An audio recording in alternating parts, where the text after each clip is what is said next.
욥이 고난을 왜 받아야 됐을까요? 네, 욥은 온전하고 정직하여 여호와를 경외하는 자로 살았다고 말씀했는데 그런 사람에게 악에서 떠난 욥에게 왜 고난이 필요했을까요? 오늘날도 마찬가지예요. 제가 보기에는 너무 참 아름답게 성실하게 충성스럽게 하나님을 잘 섬기는 우리 성도들이 왜 고난을 받아야 되는지 이해할 수 없을 때가 종종 있습니다.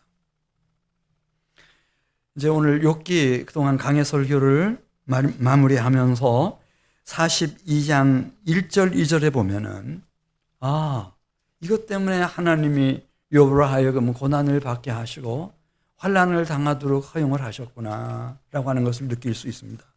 그 첫 번째가 이 하나님에 대한 이해가 정말 깊어져서 이렇게 말할 수 있었습니다. 1절 말씀, 욥이 여호와께 대답하여 이르되 주께서는 못하실 일이 없사오며 내가 섬기는 나의 주 하나님은 어떤 분이신가? 못하실 일이 있는 분이신가 없는 분이신가? 못하실 일이 없는 분이시다. 그래서 욥기 34장 17절에서 이분을 전능하신 자, 전능자 이렇게 말합니다. 우리가 성경 66권 중에 우리 여호와 하나님을 전능자라고 가장 힘주어서 가장 빈번하게 강조한 책이 무슨 책일까요? 욥기입니다. 왜냐하면 이것을 그냥 평안할 때는 알 수가 없습니다. 왜냐하면 하나님이 특별히 애쓰지 않으셔도 뭐 다 잘 나가니까. 근데 막 이렇게 중국에서 추방을 당하고 그래 뭐 또 대만으로 가고 러시아 블라디보스톡에 선교를 계속하기 위해서 마지막 사력을 다해서 갔는데 또 러시아 전쟁이 우크라이나 전쟁이 또 터지고 압박이 들어오고 왜 이런 고난들이 선교사님들에게 왜 있을 필요가 뭐가 있어요? 우리 생각에는. 그런데 하나님은 이 고난 속에서 욥이 하나님을 정말 가까이 만나게 해주시고 하나님이야말로 전능자시구나. 할렐루야. 푸틴보다 시진핑보다 더 세신 분이시구나. 이분이 전능자시구나. 네. 사모님들 오늘 아멘 크게 해주셔서 너무 감사하네. 여기 한 사모님 잠깐 만났는데 러시아에서 제 설교를 계속 듣는다는 거예요. 한국의 목사님들이 얼마나 많으신데 그래서 제가 너무 지금 막 흥분된 상태예요. 내 설교를 듣는 사람이 있나 대한민국 땅에. 근데 대한민국 땅뿐만 아니고 지금 러시아에서 듣고 계신다 그러니까 너무 사모님 고맙습니다. 두 번째는 2절에 있는 말씀을 보면은 무슨 계획이든지 못 이루실 것이 없는 줄 압니다. 이 하나님은 막 중구난방으로 그렇게 일하시는 분이 아니시고 뭐가 있다고 그랬어요? 계획이 있다는 거예요. 계획. 놀랍잖아요. 그 계획이 잘 나갈 때뿐만 아니고 부부로 만났어도 너무 남편이 막 속썩이고 무능해 터지고 빛이 보이지 않으면은 막 가정 깨고 나가지 않습니까?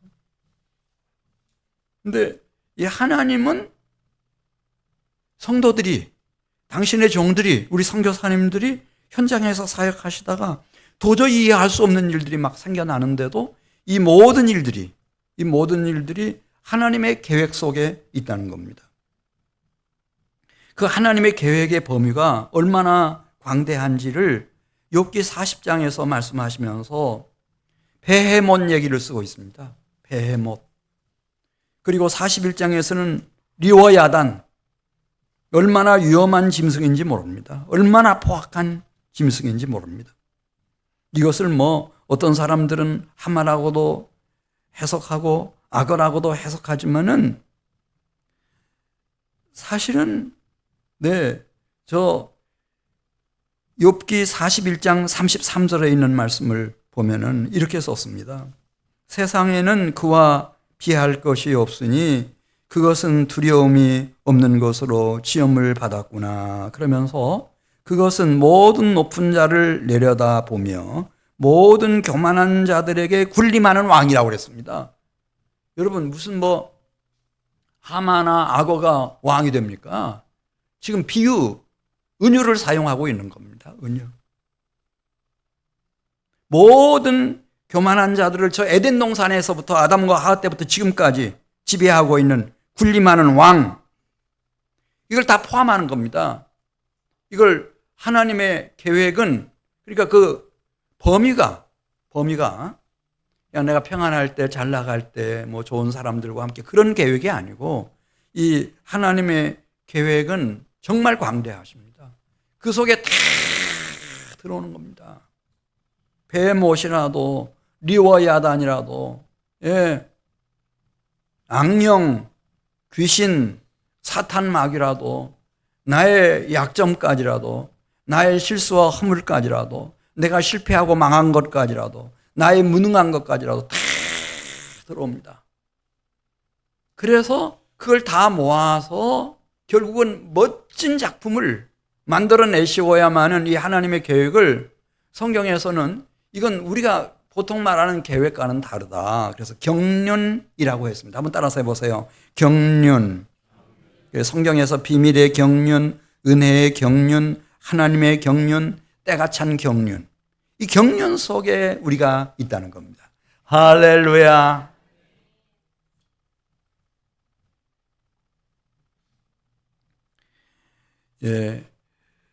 이것을 아무도 몰랐습니다. 욥의 아내도 더더군다나 몰랐고, 친구들도 전혀 몰랐고, 가족들도, 그 지역 사람들도 아무도 알지 못했습니다. 근데 아주 연소한 자 엘리후를 보내가지고 그 얘기를 하셨습니다. 우리 욥기 33장 17절로 가겠습니다. 욥기 33장 17절 가서 보면은, 왜 하나님이, 아까도 우리 전 집사님 기도해 주셨지만, 이런 여러 가지 고난들, 질병들, 여러 가지 징계들, 믿는 사람들에게까지 정신적인 어려움들, 경제적인 실패와 좌절들, 심지어 사망까지 그냥 이렇게 활개를 치고 있는 세상이 됐는지, 그 속에서 하나님이 무슨 일을 하시는지 욥기 33장 17절 말씀 보겠습니다. 이는 사람에게 그의 행실을 버리게 하시며, 여기 행실은 뒤에 나오는 교만한 자의 행실을 말합니다. 사람의 교만을 막으려 하심이라. 그렇게 말했습니다. 이걸 동격이라 그러죠. 앞에 나오는 잘못된 행실이 뒤에 나오는 사람의 교만입니다. 이 세상은 죄악은 문제를 삼지만은 교만을 죄라고 말하지는 않습니다. 오직 성경만이, 기독교만이 교만을 죄라고 말합니다. 그런데 엘리후가 그 얘기를 하는 겁니다. 하나님은 그 욥이라도, 모든 성도라도, 그 누구라도 다 하나님의 경륜 속에 있는데, 하나님이 왜 고난을 허용을 하시는가? 아픔과 고통과 이 환난과 재앙에 처하게 만드시는가? 그 속에서 하나님이 당신의 경륜을 이루어 가시는데, 그 경륜이라고 하는 것이 오늘 욥기 33장 17절에 있는 말씀을 보면은, 잘못된 행실뿐만 아니라 내 속에 나도 미처 알지 못한 교만까지 치유하시고 수술해 내시기 위해서. 그래서 시간 관계상 지나갑니다마는 18절 계속 보면은, 우리의 생명과 우리의 혼, 푸시케입니다. 영혼이 잘못되지 않도록 정금같이 나와서 하나님 나라의 보배로운 하나님의 자녀가 되고 그리스도 예수의 신부가 되도록 하고자 하는 경륜, 하나님의 경륜이 있다는 겁니다. 그것을 2절에서 말했습니다. 하나님께는 계획이 있다. 하나님께는 계획이 있다. 이것을 이제 욥이 고난 속에서 깨달았습니다. 고난을 겪고 또 겪고 겪다가 이 정도 고난 겪으면은 세상 사람 같으면은 끝났잖아요. 그 무시무시한 재앙 속에서 끝나죠. 게다가 교만한 그 세 친구들이 얼마나 자기를 막 짓밟고, 예. 함부로 했는지 죽지요, 죽어. 안 죽고 지금 살아있어요. 왜인지를 생각하는 거예요. 아, 하나님은 전능자시구나. 그리고 하나님은 이런 아픔과 고통과 환난과 재앙 속에서도 하나님은 나를 향한 경륜을 가지고 계시는구나. 할렐루야. 이 경륜은 정말 위대하고 선하고 참되고 의롭고, 이것은 구원의 경륜이며 나를 향한 말할 수 없는 아버지 하나님의 사랑의 경륜이구나. 이걸 이제 하나씩 하나씩 고난 속에서 깨달아 가는 겁니다. 네. 그래, 욥기 33장 26절에 보면 이 엘리후가 욥에게 이 경륜이 있다고 하는 얘기를 들려주면서, 그러면 이제 무엇이 중요한가? 하나님을 찾고 하나님을 만나는 것이 중요하다. 그 얘기를 합니다. 그럼 어떻게 내가 하나님을 찾고 하나님을 만날 수 있을까? 욥기 33장 26절에 나옵니다. 26절 말씀. 그는 하나님께 기도함으로 하나님이 은혜를 베푸사 그로 말미암아 기뻐 외치며 하나님의 얼굴을 보게 해 주시고, 사람에게 그의 공의, 하나님의 공의를 회복시켜 주시느니라. 29절, 욥기 33장 29절, 실로 하나님이 사람에게 이 모든 일을 제3 행하심은 그들의 구원을 구덩이에서 이끌어 생명의 빛을 그들에게 비추려 하심이니라.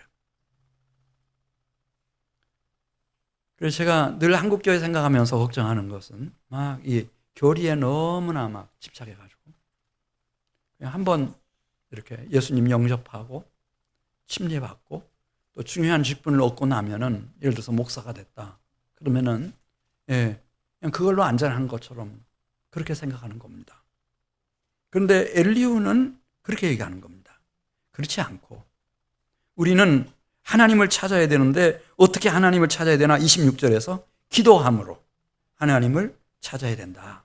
그렇게 찾으면 하나님이 은혜를 베풀어 주실 것이고 하나님의 얼굴을 보여주실 것이다. 그리고 잘못됐던 소원해졌던 관계를, 여기 공의를 회복시키신다는 말은 하나님과 나의 영혼과의 올바른 관계를 회복시켜 주시는데, 이 일이 제3, 제4 계속 일어나야 된다는 거예요. 그래서 영어 성경에서는 리피티드이라고 번역했어요. 반복해서 내가 이 땅을 떠나는 순간, 마지막 호흡이 끝나는 순간까지 반복해서 이것이 이루어짐으로써 우리는 어느 순간에 그런 교만함에서부터 또 교만한 행동에서부터 이제 온전히 벗어나서 정말 정금처럼 나와서 순금처럼 나와서 하나님을 기쁘시게 영화롭게 할 수 있는 영혼으로 틀림없이 빚어진다. 그 얘기입니다. 그래, 하나님 앞에 욥이 기도했겠고, 그리고 이제 하나님을 만나게 됩니다. 욥기 40장 6절로 가겠습니다. 하나님이 욥에게 왜 하나님이 이런 고난, 환난, 재앙을 그냥 허용하셨는지 알만한 말씀을 들려주십니다. 욥기 40장 6절, 그때 여호와께서 폭풍우 가운데서, 진짜 폭풍우를 만났거든요. 그 가운데서 불평하고 있는 욥에게 말씀하시는데 8절 보겠어요. 뭐라고 말씀하시나? 내가 내 공의를 부인하려느냐? 내 의를 세우려고 나를 악하다 하겠느냐? 뭐 하나님 생각은 잠깐 접어두고 이 친구들하고 지금 논쟁하다 보니 이렇게 된 거예요. 너무 억울하게 생각이 되고 너무 원통하게 느껴져서 하나님을 향해서 자기도 모르게 불평하고 같이 막 저주의 말을 주고받고 뒤제비를 하게 된 거예요. 이 점에 대해서 주님이 말씀하시는 거예요. 그런데 하나님이 정말 염려하시는 게 있어요. 사랑하는 영혼을 위해서는 그게 교만입니다. 교만. 베드로 사도가 베드로전서 5장 5절에서 하나님은 교만한 자를 대적하시되 겸손한 자들에게 은혜를 주신다. 그렇게 말씀하셨는데요. 그래 욥기 40장 11절로 가죠. 욥기 40장 11절 가면 하나님이 더 이제 이렇게 뭐 우회적으로 이렇게 얘기할 수가 없어서 직접적으로 말씀하시는 거예요. 직접적으로. 하나님이 가장 혐오하시고 가장 가증히 여기시는 것이 무언가? 교만이라고 말씀하시는 거예요. 욥기 40장 11절 말씀. 너의 넘치는 너를 비워내라. 그렇게 성질을 부리고 막 그렇게 하지 말아라. 이게 다 어디서부터 나왔는가? 하나님 알고 계셔요. 욥의 교만으로부터 나온 거예요. 아무도 몰랐죠. 본인도 몰랐을 거예요. 너의 넘치는 너를 비워내라. 그리고 교만한 자를 발견하여 모두 낮춰버려라. 밖에 세상에 떠돌아다니는 교만한 사람들이라고도 해석할 수 있지만은 사실은 지금 욥을 향해서 말씀하시는 거예요. 욥 속에 도사리고 있는 그 마음과 심령과 영혼 깊은 곳에 도사리고 있는 교만을 다 찾아내가지고 낱낱이 다 낮춰버리는 거예요. 계속 보겠어요. 모든 교만한 자를 발견하여 낮아지게 하며 악인을 그들의 처소에서 짓밟을지니라. 여기도 동격으로 되어 있어요. 교만한 자는 하나님 눈에는 이 세상 사람들은 교만은 죄 아니에요. 교만한 자 만나면은 이렇게 말하죠. 아, 그 사람 참 쌀쌀맞네? 자존심 되게 세네? 이렇게 말하지 그걸 죄라고 말하는 게 없어요. 기독교만 그걸 얘기하는 거예요. 하나님이 교만을, 왜냐하면 이 교만의 죄가 사탄부터 시작해가지고 에덴 동산에서 아담과 하와부터 시작해서 얼마나 많은 영혼들을 쓰러뜨렸는지를 하나님은 너무 잘 아십니다. 그래서 여기 말씀하시는 거예요. 여기 동격이에요. 모든 교만한 자, 뒤에 나오는 악인 똑같아요. 이게 시간차만 있죠. 지금 터지느냐 내일 터지느냐 그 차이만 있는 거지 똑같아요. 모든 교만한 자를 발견하여 낮아지게 하며 악인을 그들의 처소에서 짓밟을지니라.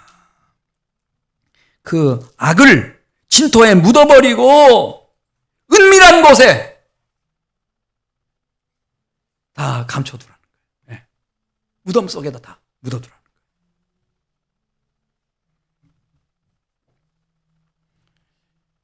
그러니까 하나님이 왜 욥 같은 사람에게 이 고난과 환난을 허용하셨는지, 오늘날 그렇게 예쁘게 신앙생활하는 성도들에게 하나님이 왜 이 아픔과 고통과 이 환난과 재앙을 허용을 하시는지. 경륜이 있어요. 경륜이. 이제 요한계시록 21장 6절을 가서 보겠어요. 그 속에서 정말 이 하나님의 경륜을 읽어내고 자기 교만을 찾아내서 이거를 해결한 사람들, 또 해결하려고 하는 사람들을 하나님이 얼마나 성실함으로 도우시는지 요한계시록 21장 6절입니다. 또 내게 말씀하시되 이루었도다. 나는 알파와 오메가요 처음과 마지막이라. 내가 태어날 때부터 이분은 나를 위한 계획을 가지고 계셨고 내가 이 세상을 떠나는 마지막 호흡을 하는 순간까지, 아니 태초에 천지를 창조하실 때부터 시작해서 이 역사의 오메가 포인트와 그 다음에 영원 무궁토록 하나님의 경륜을 이분이 성실하게 이루어 가시는데, 이루었도다. 나는 알파와 오메가요 처음과 마지막이라 그렇게 하시면서 계속 말씀하시죠. 이 경륜을 읽은 사람들은 하나님께서 무기를 주신다고 그랬어요. 욥기 40장 19절에 말씀하신 것처럼 왜 하나님이 이 땅에 이런 힘센, 사람보다 나보다 힘센 짐승, 리오야단 같은 그런 아주 흉악한 짐승 같은 그런 존재들을 그 불과 유황으로 타오는 물에 이 용이 던져졌는데 거기 짐승들이 그 짐승이 와 있었다고 그랬어요. 왜 허락하시는지, 그것은 이미 빛의 백성들은 이 땅에서부터 나는 하나님의 무기를 필요로 하는 존재구나, 나 혼자는 안 되겠구나, 이걸 깨닫도록 하기 위함이라고 주님 말씀하셨는데, 이 요한계시록 21장에도 계속 보겠습니다. 내가 생명수 샘물, 하나님의 무기인 성령입니다. 샘물을 목마른 자에게 값없이 주리니 이것들을 이들은 이기는 자가 돼서 새하늘 새 땅 하나님 나라의 기업을 상속으로 받으리라. 뿐만 아니라 7절 하반절에 나는 그의 하나님이 되고 그는 내 아들이 되리라. 이 부부도 그렇지 않습니까? 고난을 통과하고 나면 진정한 애착이 생깁니다. 그래서 뭐 나이가 들어서 주름이 막 깊어졌든 어떤 장애를 가지고 있든 심지어 뭐 대소변을 받아내도 애정이 막 넘쳐나죠. 왜? 고난을 같이 겪어왔기 때문에 그래요. 하나님과 나의 영혼과의 관계도 마찬가지예요. 왜 고난이 필요한지를 지금 보여주는 대목이에요. 이 고난 속에서 우리는 내가 얼마나 연약한지도 알고 내 영적인 목마름의 실체도 알고 하나님이 나에게 준비해 놓으신 생명수 샘물도 달게 마시고 그리고 하나님과 함께 동행하면서 이기는 자가 돼서 마침내 새하늘 새 땅 거룩한 성 새 예루살렘 성까지 하나님 나라의 그 영광스러운 기업을 다 받는 자가 될 뿐만 아니라 영원 무궁토록 여호와 하나님은 나의 아버지가 되시고 나는 그분의 보배롭고 정귀한 자녀가 되는 영원한 사랑의 관계 속에 들어간다는 겁니다. 그렇게 하려면은 무엇을 통과해야 되는가? 고난이 필요합니다. 고난.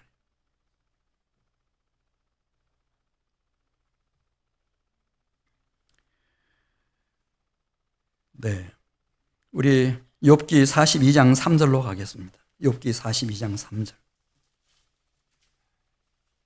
하나님을 만나고 났을 때 비로소 알았습니다. 나는 이 동방에서 가장 훌륭한 사람인 줄 알았습니다. 상대적으로. 나는 악에서 행실이 떠났다고 생각했습니다. 십계명 같은 건 뭐 다 지켰으니까. 그런데 42장 3절 하나님을 만나고 나서 그 진리에 비답해서 놀랍게도 이런 얘기를 합니다. 무지한 말로 이치를 가리는 자가 누구니까? 자기가 한 얘기가 다 무지막지한 얘기만 쏟아냈습니다. 무지한 말로 이치를 가리는 자가 누구니까? 나는 깨닫지도 못한 일을 말하였고 스스로 알 수도 없고 헤아리기도 어려운 일을 말하였나이다. 5절로 갑니다. 내가 죽게 대하여 지난 날은 귀로 듣기만 하였사오나 고난 속에서 이제는 내 눈으로 주를 배옵나이다. 그래 어떻게 달라졌는지 이게 이제 요절 전체의 핵심 요절입니다. 6절입니다. 6절. 욥기 42장 6절. 그러므로 내가 스스로 거두어 드리고 이 새 친구들과 막 논쟁할 때는 이런 마음 추호도 없었습니다. 하나님 만나고 보니까 내가 지금까지 한 모든 얘기들이 참 무지막지한 얘기들만 했습니다. 다 거두어 드리겠습니다. 그리고 티끌과 제 가운데서 무엇 하나이다 그랬죠? 회개 하나이다. 우리 육안으로 분별할 수 있는 것 중에 가장 작은 것이 티끌이라는 거 여러분 아십니까? 티끌. 우리가 이 세상에서 보고 느낄 수 있는 것 중에 가장 약한 것이 뭔지 아십니까? 재입니다. 재. 하얀 재. 이거 손으로 만질 수 있습니까? 하얀 재를 손으로 집어서 막 이렇게 하고 다닐 수 있어요? 안 됩니다. 이 욥이 그걸 알았습니다. 이전에는 몰랐습니다. 전혀 몰랐습니다. 나는 이 시대의 최고인 줄 알았습니다. 그런데 고난을 통과하고 나와서 비로소 알았습니다. 내가 하나님 앞에서 누구인가? 나는 가장 작은 티끌이다. 티끌. 나는 하나님 앞에서 누구인가? 나는 가장 약한 죄다.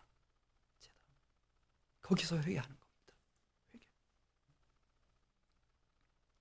요즘은 선교사님들한테 하는 얘기는 아니고 선교사님들은 그대로 막 브릿지 전도도 하시고 3분 전도도 하시고 사형리도 하시고 뭐 연쇄 전도도 하시고 열심히 하세요. 저희들도 그런 거 많이 했으니까. 그런데 이 회개는 좀 말해줘야 돼요. 회개. 지금은 회개가 없어요. 그리고 설교 시간에 회개하면 막 단박에 막 생난리가 나요. 왜 그런 소리를 해가지고 그렇지 않아도 지금 힘들게 세상에서 살다가 겨우 마지막 사력을 다해서 교회 찾아왔는데 무슨 뭐 회개 막 그런 얘기 하냐. 그래서 언제부턴가 이제 우리가 복음 전도할 때도 회개 말 하지 않습니다. 없어져 버렸습니다.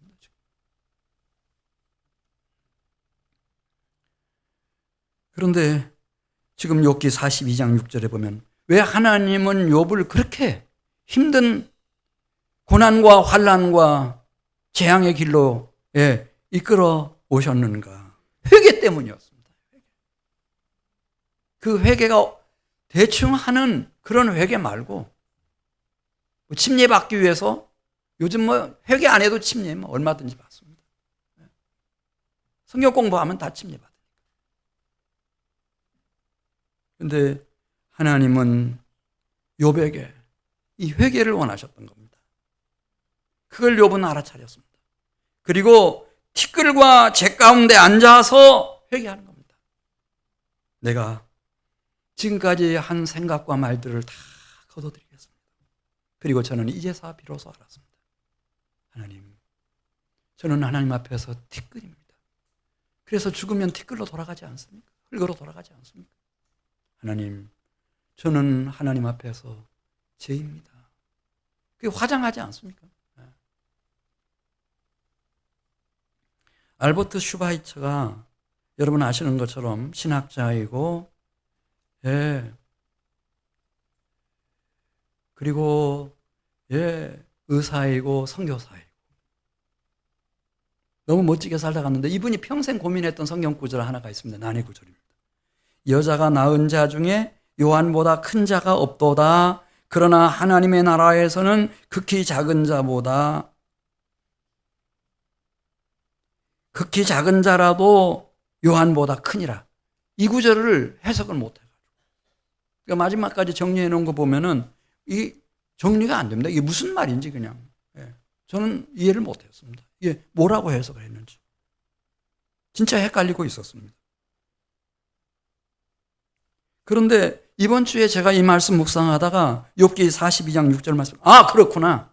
동방에서 가장 훌륭한 자라도 그 당대에 하나님이 가장 사랑하는 당신의 종이라도 하나님 앞에서 뭐냐? 티끌이구나, 재구나. 이거였습니다. 여자가 낳은 자 중에 침례 요한이 가장 큰 자입니다. 그러나 하나님의 나라에서는 침례 요한까지라도 티끌이고 재인 것입니다. 그래서 예수님이 그 말씀하셨습니다. 회개하라, 천국이 가까웠느니라. 저는 회개로 돌아가야 된다고 생각합니다. 다른 길은 없습니다. 자, 회개로 돌아갔더니 그 순간부터입니다. 그 순간부터 하나님의 펴신 팔이, 그 능하신 손이 움직이기 시작하는 겁니다. 욥을 위해서. 할렐루야. 저는 이 모습을 보고 싶은 겁니다. 제 생애 속에서, 우리 가정 안에서, 우리 한민교회 성도들의 생애 속에서, 가정 안에서 이 하나님의 펴신 팔이, 하나님의 강한 손이 움직이고 있는 것을 저는 보고 싶어 하는 겁니다. 그 손이 여기에다 후임도 데려다 놨으면 좋겠습니다. 저는 다른 거 없습니다. 이 소원 하나밖에 없습니다. 욥기 42장 7절로 가겠습니다. 하나님의 손이 어떻게 움직이기 시작했나? 회개가 올려졌을 때 이게 하나님이 원하시는 거였어요. 교만이 깨지면 회개가 올려져요. 42장 7절 같이 읽습니다. 여호와께서 욥에게 이 말씀을 하신 후에 여호와께서 대만 사람 엘리바스에게 이르시되 내가 너와 내 두 친구에게 노하노니, 분노한다는 거예요. 그 이유는 이는 교만한 너희가 나를 가리켜 말한 것이, 하나님을 가리켜 말한 것이 내 종 욥의 말같이 옳지 못함이니라. 그러면서 내 종 욥이라고 말씀하시는 거예요. 하나님이 종을 하나 두셨어요. 그 시대에. 욥이었어요. 가장 아끼는 종이었어요. 이 종을 영접하는 자는 이분을 보내신 주님을 영접하고 하나님을 영접하는 것이었는데, 그래서 스가랴 2장 8절에 있는 말씀을 보면은 그를 범하는 것은 하나님의 눈동자를 사실은 범하는 거였는데, 엘리바스와 그 친구들이 욥을 이렇게 학대하면 안 됐어요. 정죄하고 저주하고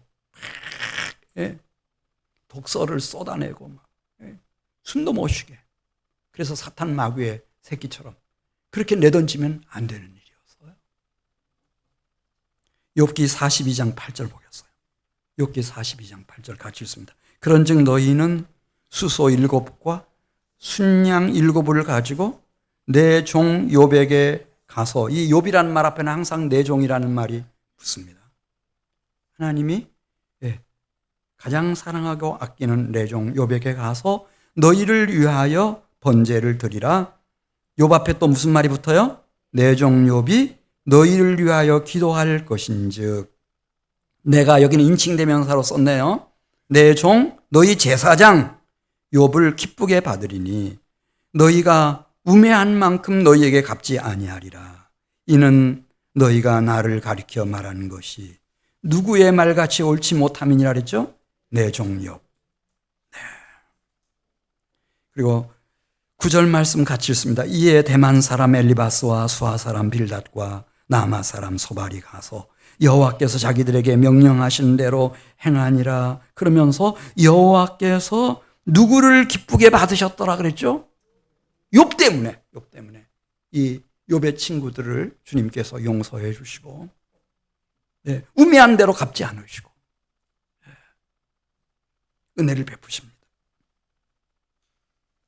이 욥의 용서하는 행위에 대해서 이 잠언 16장 7절 보면 하나님은 이 용서 그리고 사랑, 이걸 얼마나 귀하게 평가하시는지, 사람의 행위가 이 용서와 사랑으로 여호와를 기쁘시게 하면 그 사람의 원수라도 그와 더불어 화목하게 하시느니라, 그렇게 말씀했는데요.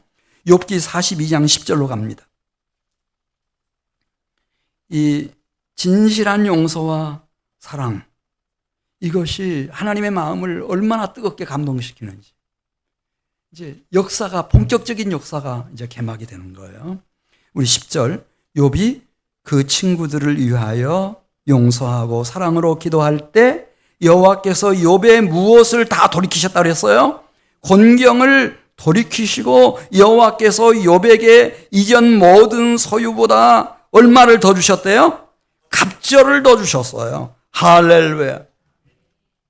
용서하고 사랑하는 이 힘이 말이죠, 그렇게 강할 수가 없어요. 여러분, 그 사울 왕 아시잖아요. 사울이 언제 욥을 너가 왕이 될 거다, 그리고 이스라엘 나라는 너 안에서 강성한 나라가 될 거다, 그렇게 약속하고 맹세하고 그를 축복했죠. 언제였습니까, 여러분? 내 아들 다윗아, 내게 복이 있을지로다. 내가 큰 일을 행하겠고 반드시 승리를 얻으리로다. 보라, 나는 내가 반드시 왕이 될 것을 알고 이스라엘 나라가 내 손에서 견고하게 설 것을 안다. 그러니 우리 상호간에 이 맹세하자. 언제 그렇게 했어요? 다윗이 사울을 용서하고, 죽였어요, 안 죽였어요? 안 죽이고 살려주었을 때, 그때였습니다. 이게 차돌 같은, 냉혈동물 같은 사울의 마음을 완전히 변화시켜서 그 입술로, 그 마음으로부터 이 다윗을 존경하는 말을 하게 하고, 사랑한다고 말하고, 너가 이 나라의 왕이 될 것이라고 말하고, 그리고 너는 틀림없이 승리할 것이라고 또 축복하고, 맹세하고. 할렐루야. 그래서 다윗 왕조가 정통성이 확 살아나는 거예요. 사울이 딱 지정을 했으니까요, 후계 왕으로.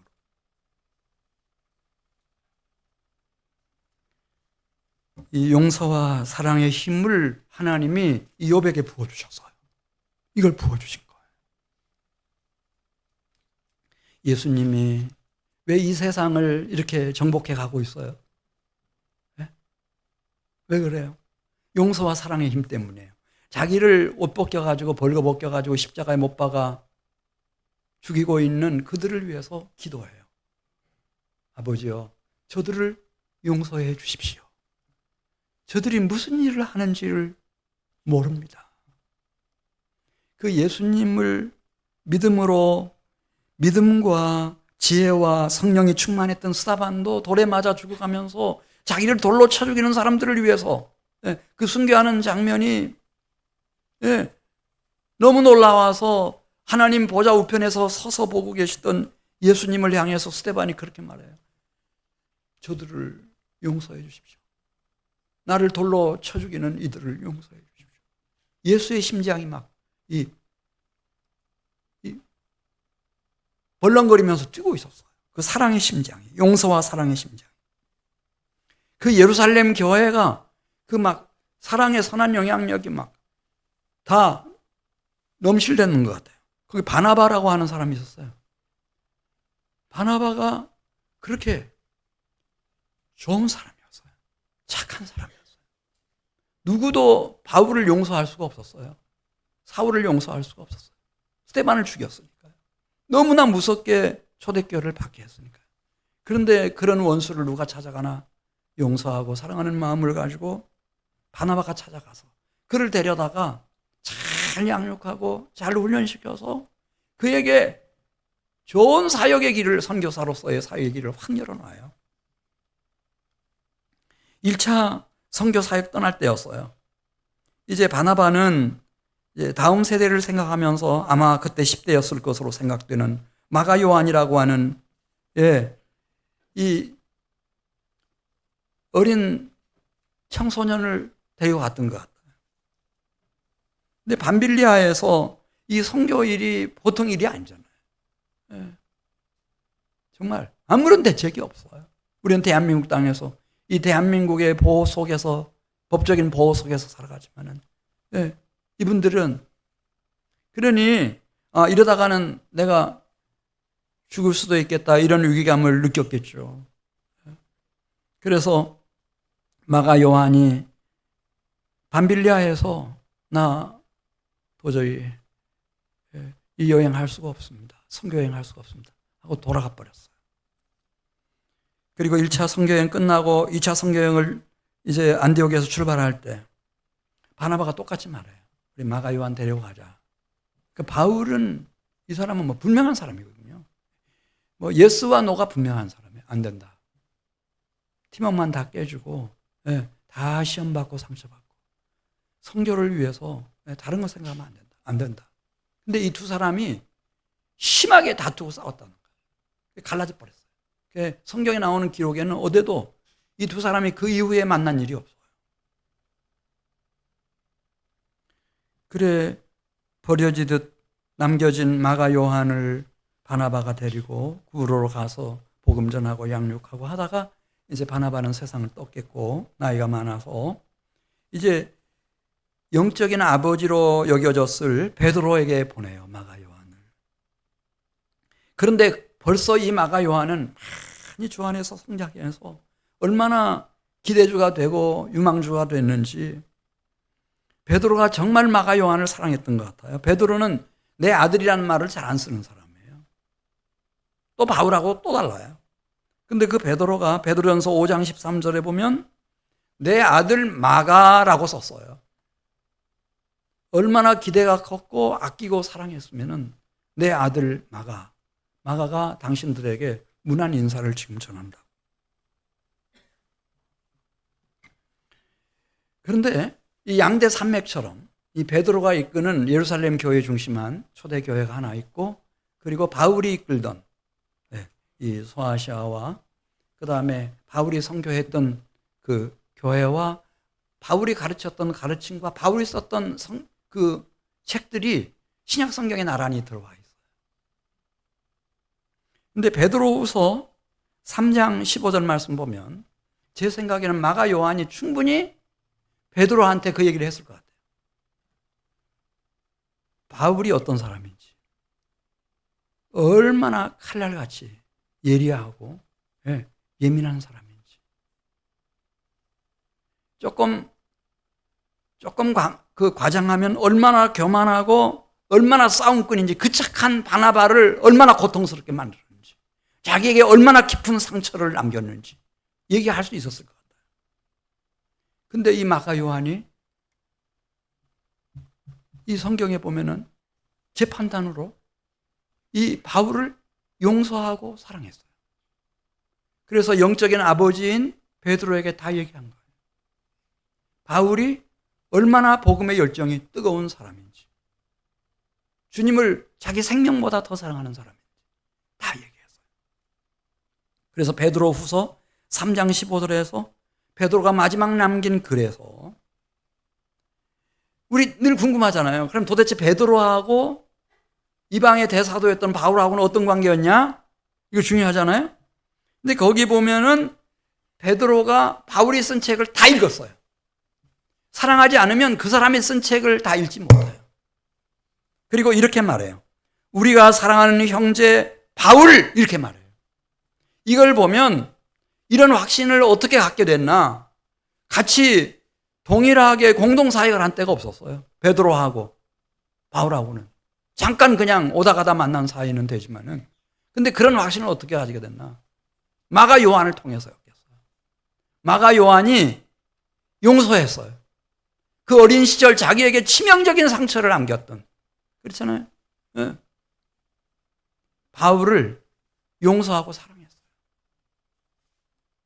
바울이 67년경에 이제 순교를 마지막 앞두고 다 떠났어요, 사람들이. 그래 자기의 믿음의 아들인 디모데에게 부탁을 해요.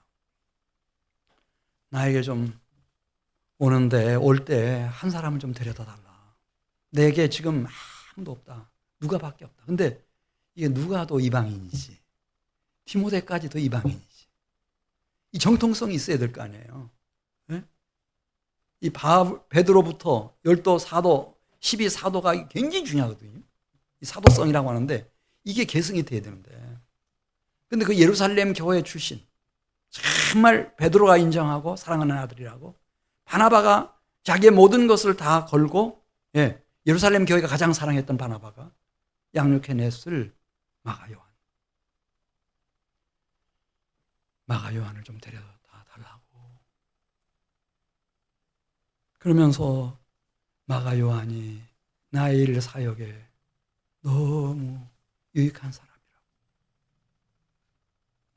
할렐루야. 그 마가 요한의 용서의 사랑이 바울을 바꿔 버렸나 봐요. 로마서 12장 17절 말씀 보겠습니다. 로마서 12장 17절. 바울이 그런 말을 해요. 우리는 이 땅에서 맞대응해서는 안 되고, 이 세상에 있는 모든 악을, 하나님의 경륜을 우리가 바라보면서 이 세상의 모든 악으로 이겨서는 안 되고, 무엇으로 이겨야 된다고 하죠? 선으로 일하는 겁니다. 로마서 12장 17절. 아무에게도 악을 악으로 갚지 말고 모든 사람 앞에서 선한 일을 도모하라. 할 수 있거든 너희로서는 모든 사람과 더불어 화목하라. 내 사랑하는 자들아, 너희가 친히 원수를 갚지 말고 하나님의 진노하심에 맡기라. 기록되었으되 원수 갚는 것이 내게 있으니 내가 갚으리라고 주께서 말씀하시니라. 내 원수가 줄이거든 먹이고 목마르거든 마시게 하라. 그리함으로 내가 숯불을 그 머리에 쌓아 놓으리라. 악에게 지지 말고 무엇으로 악을 이기라? 이게 대한민국 지도자들이 이 가르침을 안다고 하면은 역사가 확 바뀌어버리지. 바뀌어버려요. 성경을 우습게 하는 거예요. 그리스도 예수가 어떻게 이 세상을 정복해가고 있는지, 용서와 사랑의 능력인데.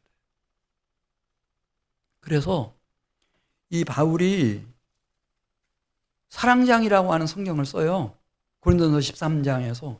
그리고 사랑을 정확히 그는 정의를 했어요. 이 사람은 오래 참고 온유한 거다. 바울 자신이 가지고 있는 그런 급한 기질이 아니고 막 냉혈동물과 같은 엄격함이 아니라 사랑은 오래 참고 온유한 것이다. 욥기 42장 10절. 이 욥이 용서와 사랑의 길을 걷기 시작했을 때 어떤 놀라운 일들이 일어나는지 이 축복의 미래로 다 들어갈 수 있기를 바라요. 저를 포함해서 우리 사랑하는 성도 여러분들이. 이 하나님의 나라는 하나님의 통치라는 뜻이고, 하나님의 통치는 회개하라, 천국이 멀다 그랬어요? 가깝다 그랬어요? 가까워요. 진짜 가까워요.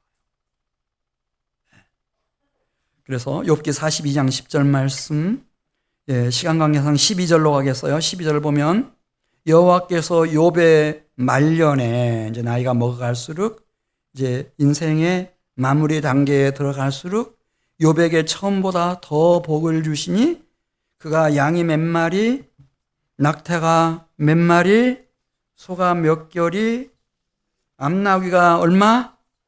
네, 하나님이 막 이렇게 복을 주시는 거예요. 하나님 복을 주셔. 학계 2장에도 그 말씀 나오잖아요. 네, 너무 미래에 대해서 염려하거나 두려워하지 말라고. 은도 내 것이고 금도 내 것이라고 만군의 여호와의 말이라고. 태초부터 세상 끝날까지 영원 무궁토록 경륜하시는 전능하심으로 선하심으로 의로우심으로 완전하심으로 사랑으로 경륜하시는 나는 만군의 여호와라고. 만군의 여호와라는 말이 그 전능자라는 뜻이에요. 욥기 42장 11절 말씀 보겠어요. 욥기 42장 11절. 이에 그의 모든 형제와 자매와 이전에 알던 이들이 다 와서 욥의 집에 모여 함께 식사하고 여호와께서 지난날 욥에게 내렸던 재앙에 대하여 함께 이제사 아내고 형제 자매고 지인들이고 함께 슬퍼하고 위로해주고 각각 현금 캐시타 하나씩과 금고리 하나씩을 욥에게 주었다.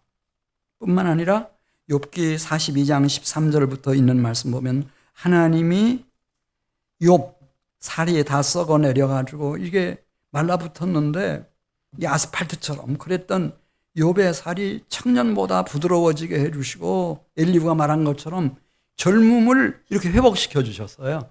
할렐루야. 저도 며칠 전에 알았는데 뭐 저 그렇게 해달라는 얘기는 아니니까 오해는 하지 마세요. 오관성 목사님이라고 계신다면서요? 그분은 지금도 90 넘었는데 뭘 하신대요? 거기서 2부 예배인가 설교하시는데 뭐 지금도 400명, 500명씩 모인다는데. 김영석 교수라고 그분도 크리스찬이거든요. 그럼 100세가 넘었어요. 근데 그분이 뭐 TV에 나온다든지 글 쓴다든지 하는 거 보면요. 여기 그대로 그냥 청년이에요. 그 지성이. 젊은이의 지성이에요. 놀라워요. 놀라워요. 또 후임한테 절대 부담 주지 마십시오. 우리 담임 목사님도 계속해서 막 90살 넘도록 설교하고 목회할 수 있도록 길을 열어주십시오. 그런 얘기 전혀 아닙니다. 진짜 아닙니다. 그러나 하나님은 그런 건강을 주실 수 있고 젊음을 주실 수 있다는 얘기입니다. 그래 10남매를 낳아서 키웠어요. 기가 막힌 얘기가 아니에요. 하나님 140년을 더 살게 해주셨다는 거예요. 젊은이처럼. 10남매가 자랐는데 그 자녀들 얘기를 쓰고 있어요. 아들들은 말할 것도 없고. 그 중동에서 이제 소외됐던 여자들에 대한 얘기를 하는데 그 이름 세 사람 여미마, 구시아, 게렌, 합북. 이 사람들은 그 당대에 요즘 말하면 미스 유니버스 진선미들이었다는 거예요.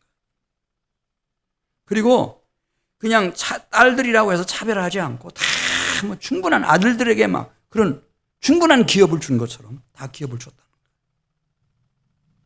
거예요. 4대를 보게 하시고 나이 늙어서 이제 하나님이 평안한 죽음으로 우리를 인도해 주시는 복을 받았다. 그래서 한 가지만 말씀드리고 마치려고 해요. 사대를 봤다는 얘기가 뭔 얘기인가? 그래 이제 이 욥이 이제 그렇게 하나님이 구해 주시고 나서 몇 남매를 낳았다고 그랬어요? 여기서부터 이제 정신 차려야 돼요. 10남매를 낳았어요. 근데 사대를 봤다니까 이게 1대거든요. 1대가 10명이에요. 10명. 그런데 2대는 이 10명이 각각 욥의 기도로, 교양과 훈계로, 욥의 사랑으로 정말 하나님의 경건한 자녀들로 양육됐다면 결혼했을 것 같아요. 자녀를 낳았는데 아빠를 너무 존경하고 사랑하니까 10명씩 낳았을 것 같아요. 근데 5명만 낳았어. 그러면은 그 다음 2대째는 몇 명이 돼요? 10 곱하기 5 하니까 아이고 잘하시네. 저는 그냥 한 주간 이거 계산했어요. 근데 만약 10명을 낳았다고 쳐요. 10명이면 10명이 10명을 낳았으니까 100명이 돼요. 역시 100명이 되는데 이제 3대로 가요. 3대로 가. 3대로 가서 100명이 또 10명씩 낳았다고 생각해 봐요. 그러면 그건 몇 명이 되는 거예요? 1000명이 되는데 1000명이 결혼했을 것 같아, 못했을 것 같아? 결혼을 했을 것 같아. 서로 시집 오려고 해서 결혼했을 것 같아. 그러면은 그게 몇 명이 되는가요? 2000명이 되고 이제 정신 차려야 돼요. 4대로 갔어요. 4대로 갔으면은 이게 1000명이 10명씩 났어요. 그럼 그게 몇 명이 되는 거예요? 잘 모르겠죠. 결혼했어요. 그럼 몇 명이 되는 거예요? 잘 모르겠죠. 이걸 족속이라고 그래요. 족속. 우리 계산할 수가 없는 거예요. 족속.